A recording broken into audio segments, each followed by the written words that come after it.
নেতৃবৃন্দ, উইয়া বিএনপির সভাপতি সাধারণ সম্পাদক সহ উইয়া বিএনপির সুযোগ্য নেতৃবৃন্দ এবং বিভিন্ন উপজেলা বিএনপি এবং অঙ্গ সংগঠনের সুযোগ্য নেতৃবৃন্দ, মঞ্চে উপস্থিত অন্যান্য অঙ্গ এবং সহযোগী সংগঠনের নেতৃবৃন্দ, আমার সামনে উপস্থিত এই ঠাকুরগাঁও সদর উপজেলা সহ বিভিন্ন এলাকার প্রিয় ভাই ও বোনেরা, সকলের প্রতি আমার সালাম, আসসালামু আলাইকুম।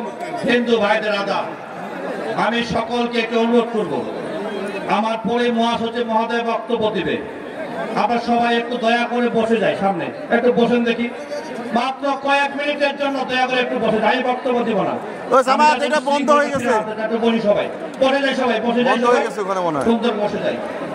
আমি এখনো পর্যন্ত যুব দল স্বেচ্ছাসেবক দল মাঠে ঢুকতে পারে নাই, আমি জানি না তাদের কি অবস্থা, কতক্ষণ ঢুকবে।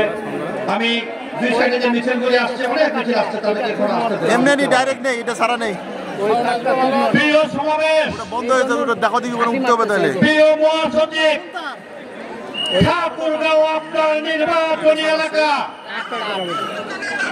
হাসিনা পালায় গেছে, হাসিনা আছে, দেখো আসবে না এত দূর, তার পেটার তারা কি এখন ষড়যন্ত্র করছে, হাসিনা ভারতে বসে ষড়যন্ত্র করছে। আমরা ইতিমধ্যে প্রতিটি ইউনিয়নে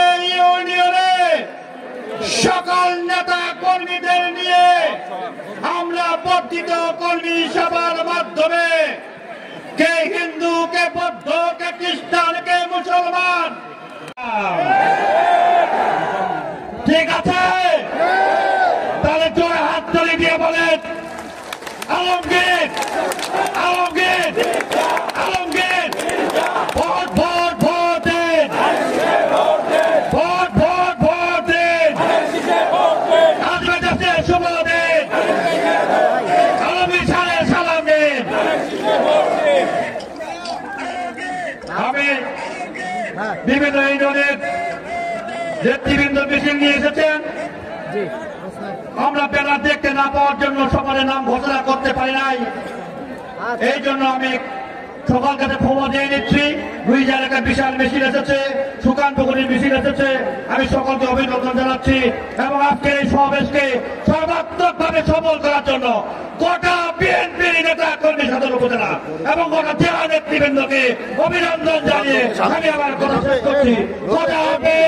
বাংলাদেশ জিন্দাবাদ, শহীদ জিয়া মাহবুব, দেশ জাতি বেগম খালেদা জিন্দাবাদ। আপনার আমার প্রিয় নেতা মির্জা ফখরুল ইসলাম আলমগীর দীর্ঘজীবী হোক। ধন্যবাদ সবাইকে, ধন্যবাদ সকল জেলা সৈনিককে।